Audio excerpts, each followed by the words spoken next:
നമസ്കാരം. Raf talk ഫുട്ബോളിലേക്ക് അവർക്കും സ്വാഗതം. ഇനി ഈ പരിപാടി നടക്കില്ല. നെയ്മർ സഹതാരങ്ങളോട് വളരെ കൃത്യമായിട്ട് പറഞ്ഞു, നമ്മളെക്കുറിച്ച് ആരാധകർക്ക് പല പരാതിയുമുണ്ട്.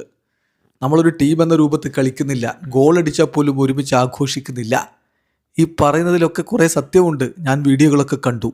ഗോൾ അടിച്ചാൽ ഒന്നോ രണ്ടോ പേര് മാത്രം ആഘോഷിക്കുക, ബാക്കിയുള്ളവരവിടെ നിൽക്കുക. ഈ പരിപാടി നടക്കില്ല. ടീം എന്ന നിലയിൽ ഒത്തൊരുമയോടുകൂടി മുന്നോട്ട് പോകണം. നെയ്മർ ജൂനിയർ പറഞ്ഞ വാക്കുകൾ ഇപ്പോൾ സാൻഡോസ് എന്ന് പുറത്തുവിടുകയാണ്. ബിഹൈൻഡ് ദി സീനിൽ അദ്ദേഹം സഹതാരങ്ങളോട് പറഞ്ഞത്. അദ്ദേഹം പറയുന്നു, നമ്മൾ ഇവിടെ ഏറ്റവും അധികം ബോധറായിരിക്കേണ്ട കാര്യം, കഴിഞ്ഞ കുറച്ച് ദിവസങ്ങൾ കഴിയുമ്പോൾ ഫാൻസുമായിട്ട് ഞാൻ സംസാരിച്ചിട്ടൊക്കെ ഉണ്ടായിരുന്നു.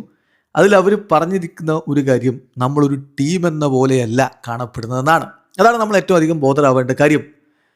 അതായത് നമ്മൾ പരസ്പരം ഒരേ മനസ്സോടുകൂടി റൺ ചെയ്യുന്നില്ല എന്ന് തോന്നുന്നു. അതുപോലെ തന്നെ വിജയിക്കാനുള്ള വില്ലില്ല എന്നാണ് അവർ പറയുന്നത്. ഒരു ടീംമേറ്റ് ഗോൾ സ്കോർ ചെയ്താൽ ഒന്നോ രണ്ടോ പേര് സെലിബ്രേറ്റ് ചെയ്യുന്നു, ബാക്കിയുള്ളവർ വെറുതെ അവിടെ നിൽക്കുന്നു. അത് തീർച്ചയായിട്ടും എന്നെ ബോധറിയിക്കുന്ന ഒരു കാര്യമാണ്. ഞാൻ ചിന്തിക്കുന്നത്, എന്താണ് ഇങ്ങനെ പലതവണ സംഭവിച്ചുകൊണ്ടിരിക്കുന്നത്? ഞാൻ നമ്മുടെ വീഡിയോകളൊക്കെ കണ്ടു നോക്കി. അവർ പറയുന്നത് ശരിയാണ്. പല ഘട്ടങ്ങളിലും അങ്ങനെ തന്നെയാണ് സംഭവിച്ചിട്ടുള്ളത്. ഇത് അദ്ദേഹം വളരെ കൃത്യമായിട്ട് സാധാരണങ്ങളോട് ചൂണ്ടിക്കാണിച്ചിട്ട് പിന്നെ പറയുകയാണ്, നമ്മളിവിടെ സത്യം പറഞ്ഞ നിലനിൽപ്പിന് വേണ്ടിയിട്ടുള്ള പോരാട്ടത്തിലാണ്. നമ്മുടെ ടീമിന് ബ്രസീലിയൻ ചാമ്പ്യൻഷിപ്പിൽ നിലനിൽക്കണം. കോപ്പ ഡു ബ്രസീലിന് നേട്ടങ്ങൾ ഉണ്ടാക്കണം. കോപ്പ സുഡാമേരിക്കാനയിൽ മുന്നോട്ട് പോകണം. അപ്പോൾ നമ്മളൊരു ഗോൾ അടിച്ചാൽ, ഒരു വേൾഡ് കപ്പിൽ ഗോൾ അടിച്ച പോലെ നമ്മളതിനെ കാണണം, ആഘോഷിക്കണം. നമ്മൾ ഒരുമിച്ച് സെലിബ്രേറ്റ് ചെയ്യണം. നമ്മൾ പരസ്പരം ആലിംഗനം ചെയ്യണം. നമ്മൾ ഹാപ്പി ആയിട്ട് ടീംമേറ്റ്സ് എന്ന നിലയിൽ സഹതാരം ഗോൾ അടിച്ചാൽ അത് ആഘോഷിക്കാൻ തയ്യാറാവണം. നമ്മളൊരു ടീമാണ് എന്ന് പറഞ്ഞാൽ നമുക്കിവിടെ എന്തെങ്കിലുമൊക്കെ നേട്ടമുണ്ടാക്കേണ്ടതില്ലേ? നമുക്ക് വിജയിക്കണം. വിജയിക്കണ്ട എന്ന ആർക്കാണ് ഉള്ളത്? സോ വിജയം എന്നുള്ളത് നമ്മളെ മാത്രം ഡിപ്പെൻഡ് ചെയ്ത് നിൽക്കുന്നതാണ്.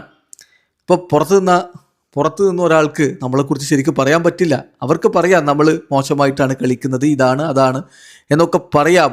പക്ഷേ അതിനു പകരം നമ്മളാണ് സ്വയം തീരുമാനിച്ച് കാര്യങ്ങൾ ചെയ്യേണ്ടത്. നമ്മുടെ ലൈഫ് കൊടുത്തിട്ട് നമ്മൾ പോരാടണം, സർവ്വം സമർപ്പിച്ച് പോരാടണം. അതുകൊണ്ട് ഞാൻ ആവശ്യപ്പെടുകയാണ്, ആരാധകരടക്കം ഇത് നോട്ടീസ് ചെയ്തിട്ടുണ്ട്, നമ്മുടെ ആറ്റിറ്റ്യൂഡ് നമ്മൾ മാറ്റിയേ പറ്റൂ എന്ന് തന്നെ കൃത്യമായിട്ട് നെയ്മർ ജൂനിയർ സഹതാരങ്ങളോട് പറയുന്നു. ഇത് കഴിഞ്ഞ കളിയിൽ മക്കാരക്കെതിരെയുള്ള കളിക്കിടയിൽ സംഭവിച്ചതാണ്. ലോക്കർ റൂമിൽ സംഭവിച്ചതാണ്. അതിൻ്റെ ദൃശ്യങ്ങളടക്കം ഇപ്പോൾ പുറത്തു വന്നിട്ടുണ്ട്. സോ നെയ്മർക്ക് ഈ ടീമിനെ എവിടെയെങ്കിലും എത്തിക്കണമെന്നുണ്ട്. സഹതാരങ്ങൾ ഒത്തൊരുമയോടുകൂടി കളിക്കുന്നില്ല എന്നുള്ള ഒരു എതിർപ്പും അദ്ദേഹത്തിനുണ്ട് എന്നർത്ഥം. ഏതായാലും അദ്ദേഹം ടീമിനെ ഒരുമിച്ച് കൊണ്ടുപോകാനുള്ള പെടാപ്പാടിലാണ്. വീഡിയോ അവസാനിക്കുന്നു.